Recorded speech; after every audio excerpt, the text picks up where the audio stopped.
I once closed a 5K deal paid in full on the first call with the prospect. There was no objections, it was a 20-minute conversation, and the cash was directly inside my business bank account. So after we closed, I asked the prospect why that decision was so easy for him, and he said he watched all of our content before hopping on, and that the call was just a formality to meet us. So why should you care about this? Because your prospects are doing the same thing to you right now. They're researching you, they're Googling your business name, your name, they're watching your competitors, and they're forming opinions, okay?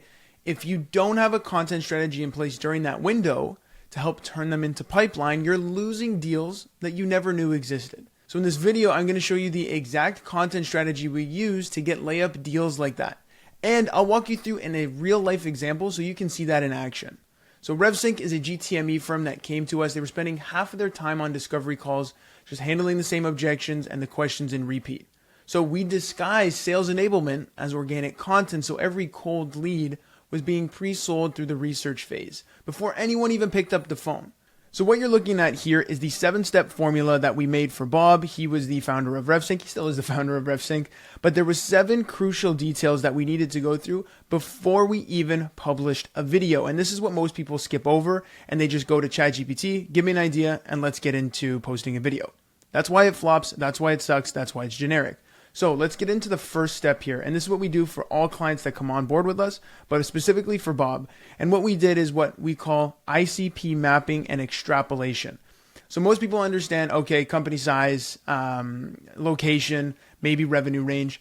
That's not ICP, that's a filter. So I need you to understand that. When we're talking about ICP mapping, there's 4 specific elements that are required to get a deep understanding psychologically about the type of people you're making content for. So we interview Bob, we interview his sales team, and we use our AI models to extrapolate based on what we find. So we dive into what is your current prospect struggling with? Where are their pain points in the business? Where are their pain points in their life? Give me a good understanding of what keeps these people up at night. That's huge for content because it helps us define the language we're going to use. Limiting beliefs. Over here, this is things that don't let them proceed with the deal. Why they're scared to make a change in their business. Why they're struggling with X, Y, and Z. What mentally is giving them blocks in their business and life? Number 3, common objections. This is very straightforward and streamlined. We go to your sales team and we go to your founder, and this is what we did with Bob. We said, what do you guys hear on a daily basis that stops deals? Is it pricing? Is it spouse objections? Is it business partner objections? Have they been burned in the past from specific agencies like you? What are they saying to your sales team that is inhibiting a deal? Then last is dream state. So not only are we understanding like these 3 over here, which is the pain, limiting beliefs, and common objections, so the more negative area, but when we're talking about dream state, this is where we're going to talk about how they end up after they work with you. What is their dream desire in their business, in their life? Do you want to remove them because they're a founder in founder-led sales that's tying up too much of their time? Do they want to grow an empire for their business and scale and exit? What does that dream state look like for them so we can articulate that clearly in the content? So based on what we find here in the interviews, we have these 4 points here with, like I said, the founder, as well as their sales team. We then take our AI models to get a broader, more extrapolated understanding. So yes, we have the pain points. Yes, we have the limiting beliefs, common objections, dream state. But let's tell a cohesive narrative with much more information that can help us dictate and guide our content strategy. So this ICP mapping is so much more than just revenue range that most people do, maybe the geographical area, company size, right? These are good things when you're filtering for a list, making sure that they have the qualifications that you can actually sell to them. But these are the things, these 4 things here are what's going to really take your content from here to here to help pre-sell, pre-qualify, and pre-warm, and not just be some generic how-to trends video. Okay, so that's number 1, ICP mapping and extrapolation. And you can see how these documents turned out here. Actually, I'll pop over here and I'll actually go into our client list. Where's RevSync?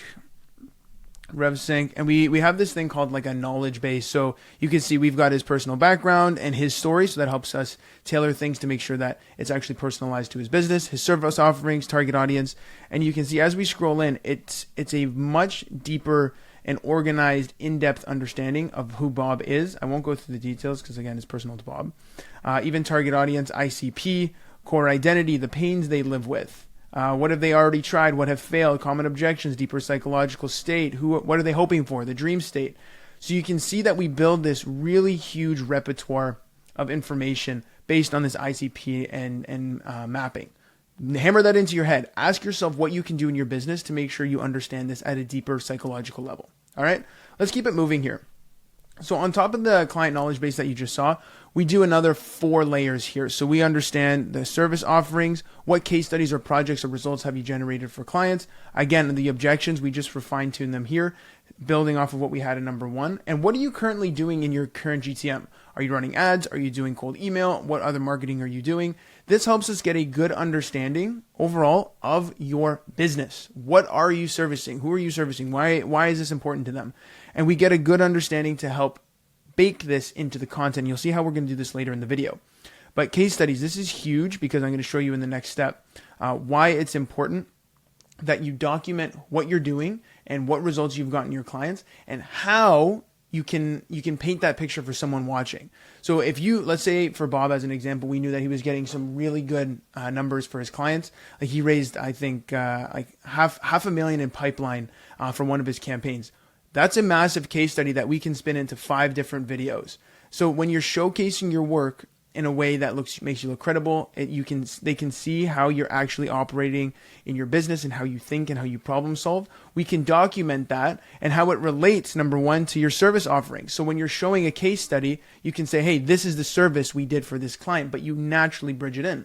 Same thing with objections. If he's gotten $500,000 in pipeline, and we can handle an objection. So if you probably used someone in the past to get you cold leads and they weren't a good fit, the reason why was because they didn't do all the initial information and detail that Bob had done for his clients.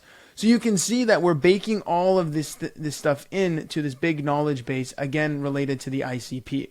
So here we are so far. We got a deep understanding of the ICP and we have a deep understanding of the business as a whole. Part 1 and part 2, we have not made content yet.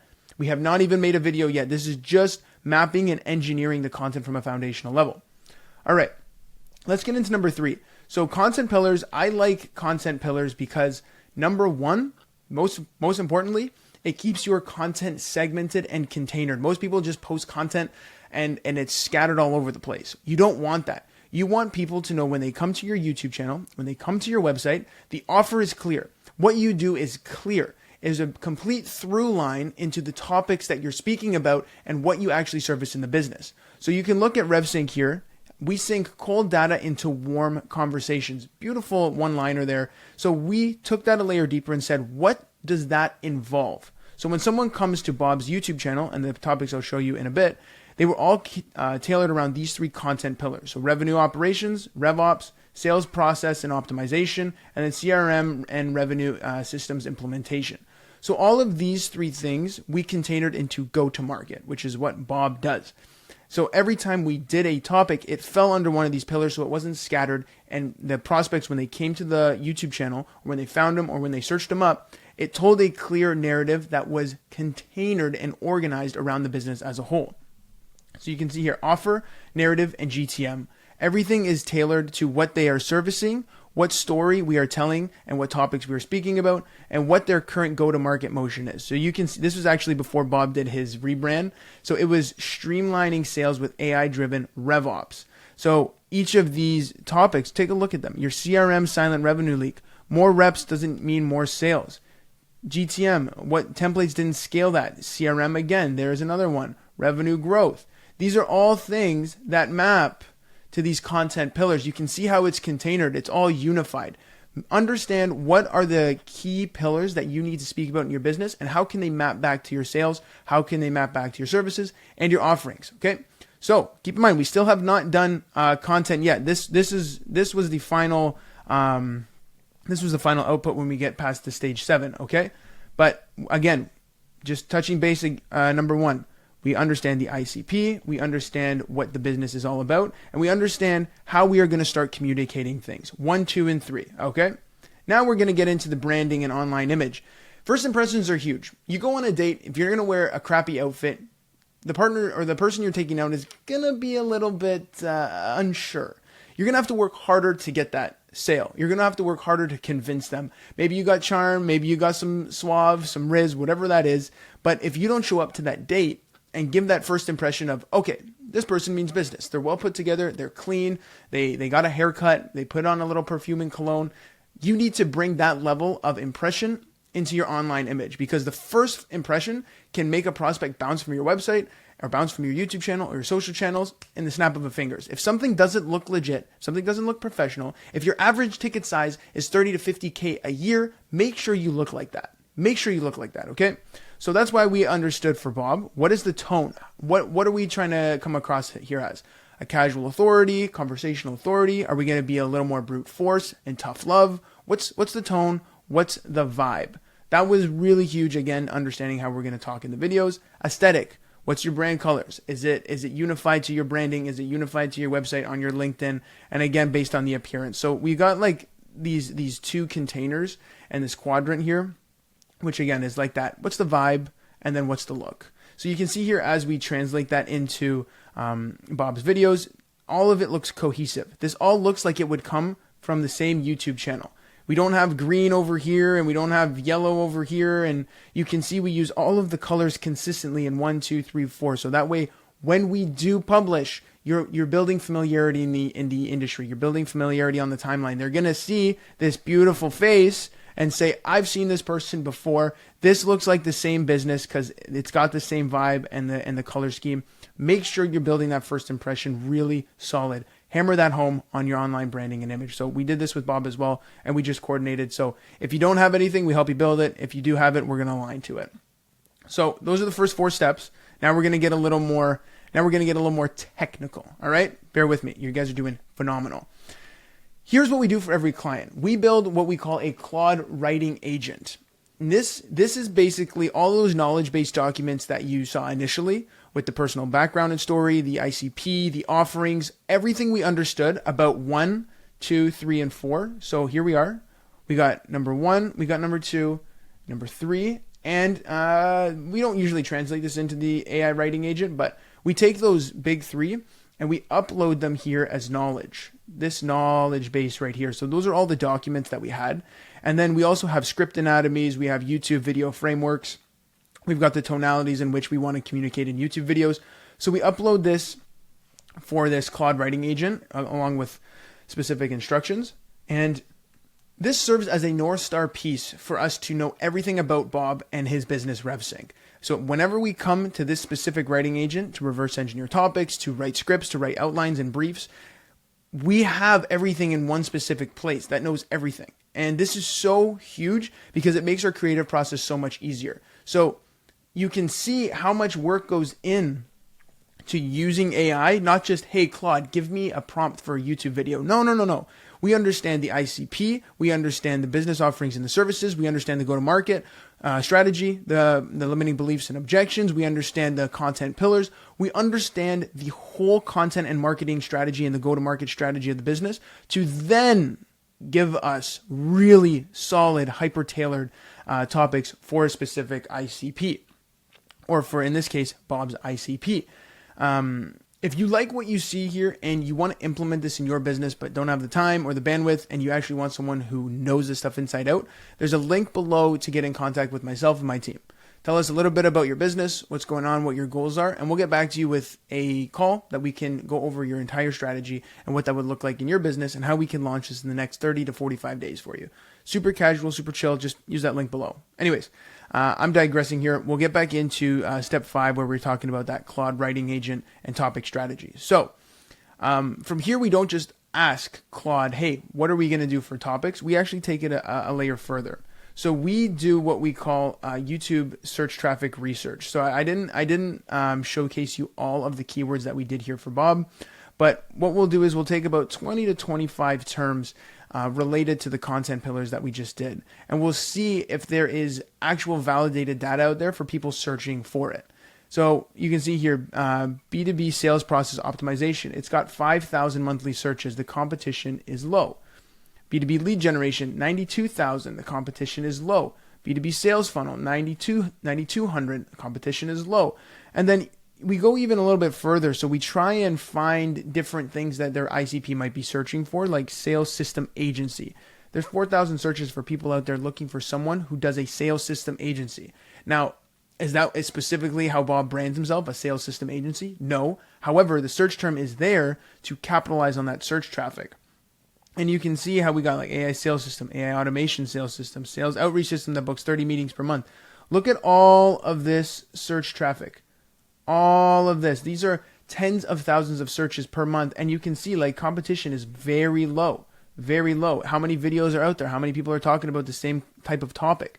So from there, we then go back to Claude and say, all right, we have these key terms that we want to reverse engineer into working titles. Let's go ahead and do that. So then we'll actually create titles. And again, I'm going to show you all of the content, how it turned out, to make sure we capitalize on that keyword. It's related to their ICP. It's related to their go-to-market engine.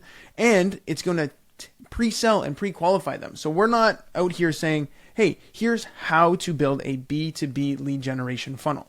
Not necessarily. We're going to take it from a different angle that shifts the perspective. Pre-handles a limiting belief. Pre-handles something that's holding up the deal.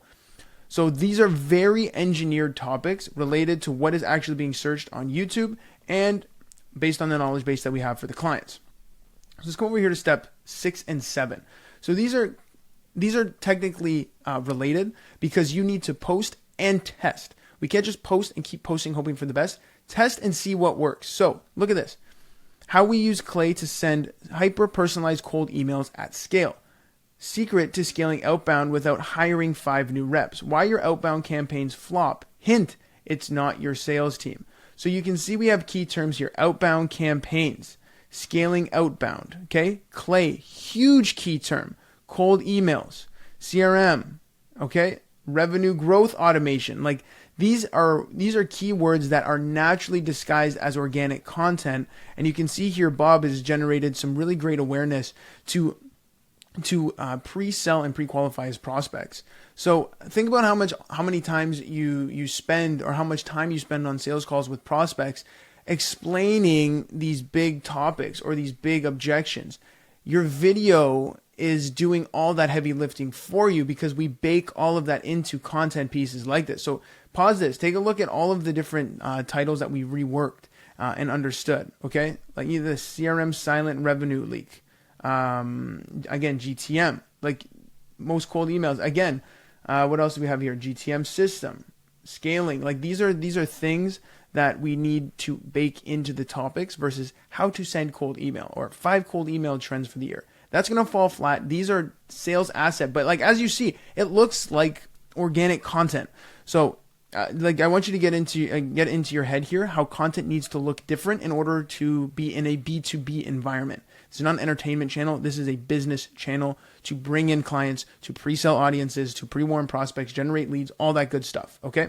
Now, when I'm talking about testing, this is where we usually take an aggregate of a quarter, 3 months, and we say which topics actually get the most clicks, what gets the most retention, what gets the most clicks through to the website. So look at a great example here, like revenue growth automation. This one got 3.4K views versus something like cold emails and spam only got 225. That's data for you to understand what to go on the month ahead. Same thing over here, cold email, slightly a little bit less. Scaling outbound, you get double the view count almost. So little things like that you need to understand, just not just views, but I'm just showing you here as a high level, what is generating awareness and engagement for your business. Number 1 on the social side, number 2 on the web traffic side and what that's doing for your business, okay? And then this is where we can go a little bit more into testing. We get to split test the titles. We can do the keyword performance. We can look at watch time, topic performance, style and format, web traffic. Like these are all different avenues where we'll then go in over a quarter and look at all the data. And then from there, we'll make a decision on the next 3 months about what do we want to double down on? What do we want to leave? Because why would you continue doing something that is not bringing you more watch time or more web traffic? Style and format performance. We're actually experimenting with this type of content that you're seeing here, where it's just where it's like demonstrative style, not just talking head style. How does that perform in your or for your prospects or for your business? All these things need to be completely tested month over month until you find that bullseye. And I think you should always be testing, honestly. There's always new formats that we're looking to discover and see how it can work in the business. But when you find a winning strategy, when you find a winning keyword, when you find a winning topic angle, double down on that, triple down on that. These are so huge in order to make sure you have a full cohesive GTM motion. Okay, so I'll stop here. in terms of the overall strategy, but I want to show you a quick recap. So this is what it looks like at a high level. All right. Number one, ICP mapping and extrapolation, psychological understanding of your ICP. Number two, understand the business as a whole. What does that look like as the through line? Same thing here. Content pillars. What are we talking about week over week? Number four, branding and online image. Show up to that first date with class and caliber. Okay. Number five, build that custom agent where you can have a database that you're able to go to productize that creativity. And if you want to do keyword research, you can do this manually. We have softwares to do it. See what's performing on the channel, how you can reverse engineer that using your agent into actual workable titles. And then number 6 and 7, continually post, continually test. And make sure that you rinse and repeat this process month over month, because that's how you build a repeatable GTM content system and a digital marketing strategy. Now, if this strategy resonates with you and you're wondering how you can actually put this in your business without all of this time, my team will handle this entire strategy for you, and you can be as hands-on or hands-off as you want. There's a link in the description below to get in touch with my team. It's the first one down there. I suggest you click that, fill it out, and we'll get back to you to show you how we can launch this in the next 30 to 45 days for your business, for your ICP, and for your GTM.